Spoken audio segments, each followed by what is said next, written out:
transporte de substâncias ele acontece na membrana plasmática e a função dele é trocar substâncias. Pode ocorrer dois tipos de transporte de substâncias. Podem ser chamados de transporte de substância de forma passiva e forma ativa. Qual que é a diferença entre eles, Daniele?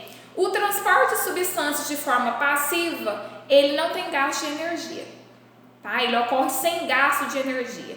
E o transporte de substâncias de forma ativa, ele tem gasto de energia, tá?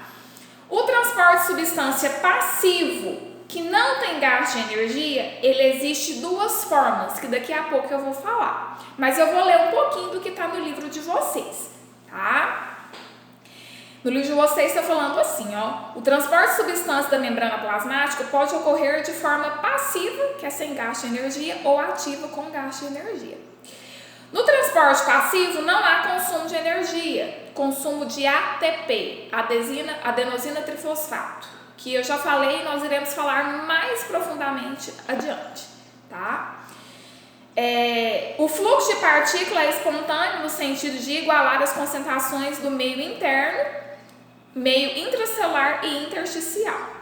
No transporte ativo, que é o que ocorre com gasto de energia, há gasto de energia, há gasto da energia ATP, adenosina trifosfato.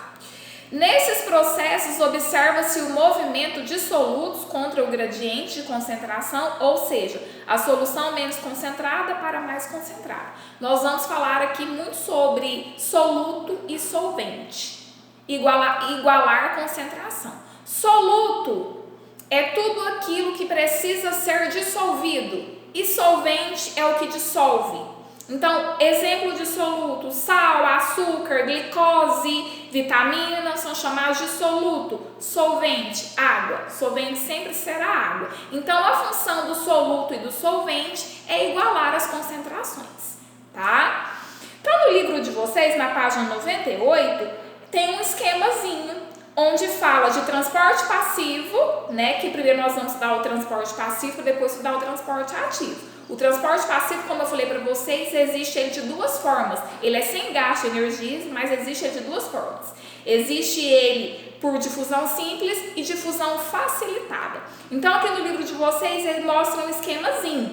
Mostra a difusão simples, tá? Lembrando que esse transporte ele acontece na membrana plasmática. Então, dentro da membrana plasmática não vai ter nada que faça esse espalhamento. Olha para vocês verem. Difusão simples, ele lá embaixo de laranja, substância A, ele sobe e não tem nenhuma barreira que dificulta a passagem dele. Então, ele é um transporte de substância sem gasto de energia e simples, não tem nenhuma barreira.